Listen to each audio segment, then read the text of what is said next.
বেনামাজিকে মেরে ফেলে দিতে হবে, এ ব্যাপারে কোনো ইমামদের মধ্যে ইখতিলাফ নাই। আমরা যদি কোনো কিছু বলি তাহলে আপনারা বলেন যে তুমি কি জানো, আগাগোড়ি বলবো তুমি কোরআন শরীফ অথবা হাদিস শরীফের কথা বলেছো। যখন কোনো আলিম বলেন তখনও সাধারণ মানুষ বলে এই হুজুরে কি বলতেছেন বেদাতি, উনি মুনাফিক, উনি অমুক, উনি বুঝে না, উনি খারিজি। আবার অন্য হুজুর যে সময় অন্য মাযহাবের বলে তাদের উল্টা হিসেবে তাকে বলছে ও পাগল হয়ে গেছে। মানে একজন মানুষ আরেকজন মানুষকে দোষারোপের সময় করে। কোনো হুজুর আরেকজন হুজুরকে দেখতে পারে না, কোনো মুসলমান ভালো মুসলমান দেখতে পারে না। এখন আমাদের বাংলাদেশে তো মোটামুটি সবাই নামাজি, জানি না। ওকে, আপনি যদি হিসাব করে দেখেন আপনার ফ্যামিলিতে যদি 5 জন মানুষ থাকে, এর মধ্যে দেখবেন 2-3 জন মানুষের নামাজ পড়ে না। আর নামাজ কীভাবে পড়ে না? ইচ্ছা করেই পড়ে না, এমনি ভালো লাগে না। ভালো লাগে না কেন ভালো লাগে না? তার মৃত্যুর ভয় নয়, আল্লাহ যে বলছেন সেটা তার স্মরণ নয়, অথবা সে তার এটা ইচ্ছা সাথে নেয় নাই। শুধু এটা না, নামাজটাতে গাফলাতি করে ছেড়ে দেওয়া এটা একটা বড় কবিরা গুনাহ। সাথে সাথে কেউ যদি নামাজ ছেড়ে দেয় এবং নামাজ পড়ে না তো সে অস্বীকার করলো আল্লাহর যে শাস্তি, সেটা অস্বীকার করলো। অস্বীকার করার সাথে সাথে সে কী হয়ে যায়? কাফির হয়ে যায়। এটা সরাসরি হাদিস আছে যে নামাজ পড়ে না সে কাফির। কারণ মুসলমান এবং অমুসলিমের মধ্যে পার্থক্যটা হচ্ছে নামাজ। এটা কার বাণী? আমার বাণী নয়, আল্লাহ রাসূলের বাণী। ওকে, এবং কেউ যদি নামাজ পড়ে না, অস্বীকার করে, তাহলে সে কাফির হয়ে গেল অথবা সে মুরতাদ হয়ে গেল। মুরতাদ শব্দের অর্থটা হচ্ছে কেউ মুসলমান হয়ে মুসলমান থেকে বাইরে চলে যাওয়া, এটাকে মুরতাদ বলে। আর ইসলামের দৃষ্টিতে মুরতাদের শাস্তি হচ্ছে হুশ করে দেওয়া। তো এর অর্থ হচ্ছে যে আপনি যদি নামাজ না পড়েন তাহলে আপনাকে ইসলামের দৃষ্টিতে আপনাকে শেষ করাটাই হচ্ছে ফরজ, কর্তব্য। এটা শুধু আমি বলি নাই, এখন হুজুরের মুখে ওনার বক্তব্যটা শুনুন। উনিও নিজে বলে নাই, উনি হাদিস থেকে কোট করে বলেছে। আর হাদিস যে অস্বীকার করবে সেও কাফের। এক ওয়াক্ত সালাত যদি কেউ ছেড়ে দেয় তার কি অবস্থা, তাই না? রাসূল সাল্লাল্লাহু আলাইহি ওয়াসাল্লাম বলছেন, আল আহাদিসুল মুখতারা 351 নম্বর হাদিস, সনদ সহিহ। আল্লাহ রাসূল সাল্লাল্লাহু আলাইহি ওয়াসাল্লাম বলছেন, লা তাতরুকুস সালাতা মুতাআম্মিদিন, ইচ্ছা করে সালাত ছেড়ে দিও না তোমরা। ফাইন্নাহু মান তারাকাস সালাহ মুতাআম্মিদান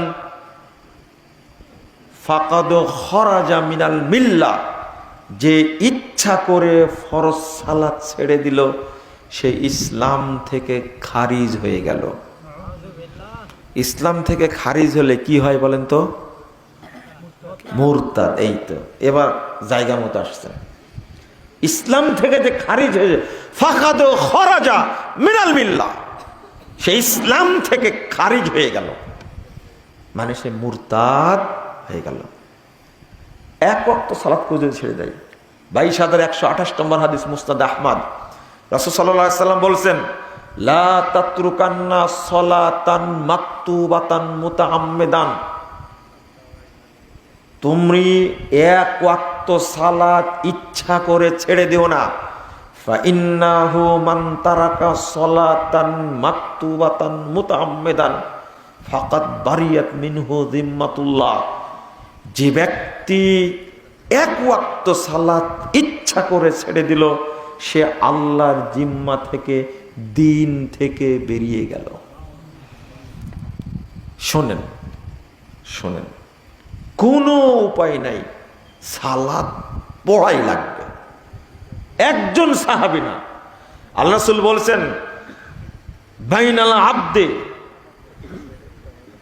ওয়াস ওয়াল কুফরে ওয়াস ওয়াল ঈমানে আস-সালাহ ফামান তারাকাহা ফাকাদ আশরাক। কঠিন কথা। সালাত, ঈমান, কুফর মধ্যে পার্থক্য হলো সালাত, অর্থাৎ যার সালাত নাই তার কি নাই? ঈমান নাই। যার সালাত নাই তার কি? ঈমান নাই। আল্লাহ রাসূল বলছেন, লা ঈমান আলাহ মাল্লা সালাত আলাহ, যার সালাত নাই তার ঈমান নাই। অথচ বেনামাজি বলছে আমি নামাজ না পড়লেও ঈমান ঠিক আছে। কত বড় মিথ্যুক, কত বড় গাদ্দার! কিভাবে সালাতকে সে ঠাট্টা করছে, ব্যঙ্গ করছে। এই ব্যঙ্গ করার কারণেও কাফের। বেনামাজিকে মেরে ফেলে দিতে হবে, এ ব্যাপারে কোনো ইমামদের মধ্যে ইখতিলাফ নাই। কথাটা শুনে রাখেন ভালো করে। বেনামাজিকে মেরে ফেলতে হবে, হয় ফাঁসিতে ঝুলায়া, না হলে তরবারে দিয়ে জবাই করে মেরে ফেলতে হবে। এ ব্যাপারে সাহাবী তাবে ইমামদের মধ্যে কোনো ইখতিলাফ নাই। ইখতিলাফ কোন জায়গায় জানেন? ওকে হত্যা করার পরে ওর জানাজা পড়বো কি পড়বো না, এইটা নিয়ে ইখতিলাফ। মনে থাকবে কথাটা? বুঝলেন না? মনে বুঝেননি তা না? আলোচনা খুব ভারী হয়ে যাচ্ছে। না না না, বুঝলে কেমনে ভারী বুঝবেন আপনি? আগে বুঝেন। আমি আবারও বলি, বেনামাজি মুরতাদ, ওকে হত্যা করতে হবে, এ ব্যাপারে কোনো ইখতিলাফ নাই। দ্বিমত কোন জায়গায় জানেন? বুঝতে পারছেন? ওকে হত্যা করার পরে জানাজা পড়বো কি পড়বো না, এটা নিয়ে কি আছে? ইখতিলাফ আছে। তখন ইখতিলাফের আপনার লাভ কি? বুঝেননি? একজন আলেম বলছেন যে জানাজা পড়া যায়, কারণ যেহেতু মেরেই ফেলে দেওয়া হয়েছে, হদ জারি হয়ে গেছে, অতএব আর সমস্যা নেই, জানাজা করা যেতে পারে। কিন্তু অধিকাংশ আলেম ওলামা, বিজ্ঞ ওলামা একরাম বলছেন, আরে ওকে মুরতাদ হওয়ার কারণে তো মারা হয়েছে, ওর জানাজা কিসের? ওকে হাত দিয়ে স্পর্শ করা হারাম। বেনামাজি মরে গেছে, তো মারা গেছে, মনে হয় আপনার বাপ, আপনার মা বেনামাজি মারা গেছে, ওকে হাত দেওয়া স্পর্শ করা যাবে না, হারাম। ধরা যাবে না, কিন্তু ধরা যাবে না, খুব সাবধান। একটা মুশরিক যদি মারা যায়, ওকে আপনি ধরতে পারবেন? একটা কাফের যদি মারা যায়, ইহুদি বা খ্রিস্টান মারা যায়, ওকে হাত দিয়ে ধরতে পারবেন না? হারাম, স্পর্শ করা যাবে। আরে বুঝেননি মনে হয়, ওকে স্পর্শ করার সাথে সাথে আপনি অপবিত্র হয়ে যাবেন। ওকে স্পর্শ করা যাবে না, ধরাই যাবে না। গোসল তো অনেক পরের ব্যাপার রে ভাই। কি করা যাবে না? ওকে ধরাই যাবে না। কি করবেন? ওকে ওকে ধরাই যাবে না।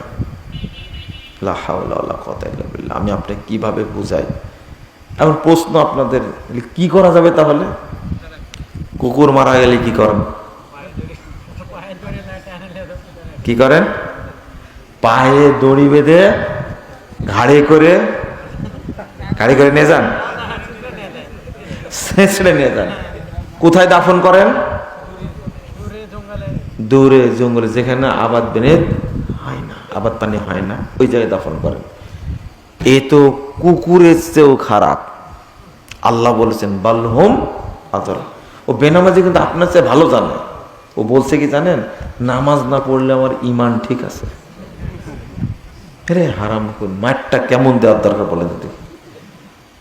আস্তাগফিরুল্লাহ। ও ডবল কাফের, ওর বুদ্ধি অনেক বেশি। শোনেন, আলোচনাটাকে শোনেন, আপনারা একটু ধৈর্য দিয়ে শুনেন। গালিগালাজ পরে করেন আমাকে, কিন্তু শোনেন আগে, শুনলে ভালো লাগবে। আমি আপনাকে কিভাবে বুঝাবো? আপনি মনে মনে করছেন কথাগুলো কড়া হয়ে যাচ্ছে। কথা আমি কড়া বলিনি। বেনামাজির জানাজা নিয়ে আপনি দ্বন্দ্ব করেন, তাই না? এমপি সাহেব বলছে আমার বাপ মারা গেছে, ইমাম জানাজা করলে না, দেখি চাকরি কিভাবে করে। ওকে জেলখানার ভাত খাওয়াই ছাড়বো, লাল ঘরে ঢুকাই ছাড়বো, বলে না চেয়ারম্যানের বাপ মারা গেছে, ইমাম সাহেব সেই ইমাম, না বেনামাজি জানাজা পড়বোই না আমি। কিছু কিছু ইমাম আছে না এরকম, কিছু আছে 1% ইমাম আছে শতকরা, বা হাজারে এক একটা আছে, তারা এরকম কড়া, না বেনামাজি জানাজা পড়বো না, চাকরি থাক আর না থাক। কিন্তু অধিকাংশই মুন্সি খুব খারাপ, ওর কাছে সবই চলে, আলুর চেয়েও গোল। কিন্তু আগে জানাজা না আগে গোসল? আগে গোসল। আগে জানাজা না কাফন? আগে কবর না জানাজা? আগে জানাজা তারপরে কবর। কোথায় পেয়েছেন আপনারা? আপনার এলাকায় কি আগে কবর করে না আগে জানাজা করে? আগে জানাজা। কবর রেডি না হওয়া পর্যন্ত জানাজা হয়? বলে দেখো তো কবর খোঁড়া হয়েছে কিনা। আমিও গ্রামের মানুষ রে ভাই, আপনারা তো উল্টা দিচ্ছেন দেখছি। শোনেন, যাকে স্পর্শই করা যাবে না, যাকে গোসলই করানো যাবে না, যাকে কাফনই পরানো যাবে না, যার কবরই হবে না, ওর জানাজা কোথায় হবে? আপনাটা বললো কে? এটা আপনাকে এটা বললো কে? ওকে এমন জায়গায় পুঁতে দিতে হবে যে জায়গায় মানুষ যায় না, আর পুঁতে দেওয়ার সময় মাটি সমান করে দিতে হবে, কেউ যেন বুঝতে না পারে এটা কবর। যদি বুঝতে পারে কবর, আর যদি যাওয়ার সময় বলে আসসালামু আলা আহলি দিয়ারে মিনাল মুমিনিনা ওয়াল মুসলিমিন, এটা পড়লেই আপনার পাপ হবে। ও তো মুশরিক, ও মুমিনও না মুসলিমও না, ও কি কাফের মুরতাদ। ওর কবর অতিক্রম করার সময় দোয়া পড়া যাবে? দোয়া কার জন্য? রব্বানা ইগফির লানা ওয়া লিইখওয়ানিনা আল্লাযীনা সাবাকুনা বিল ঈমান।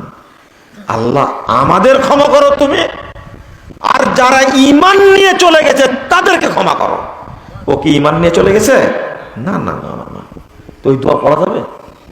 ওকে গোরস্থানে দাফনই করা যাবে না, হারাম হারাম। অনেক ঘটনা ঘটেছে আবার এরকম। মনে করেন ওয়াজ করে দিছি, জানাজা সামনে, মসজিদের মধ্যে একবার মাঠে, 2-3 বার মাঠে হয়েছে, ওয়াজ করে দিছি, আপনি জানাজা পড়েন, ওয়াজ হয়ে গেছে, কাতার সোজা করেন, হুট করে বলছে যে এ কি নামাজ পড়তো নাকি? না না, মাঝে মাঝে পড়তো।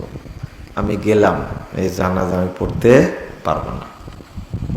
এক জানাজায় বহু লোক হয়েছে, বুঝতে পারলেন?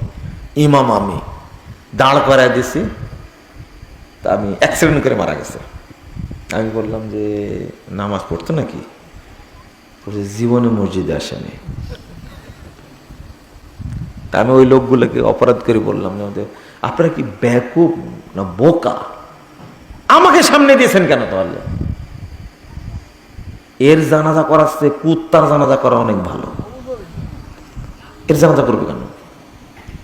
হ্যাঁ, বলে আমি চলে আসলাম।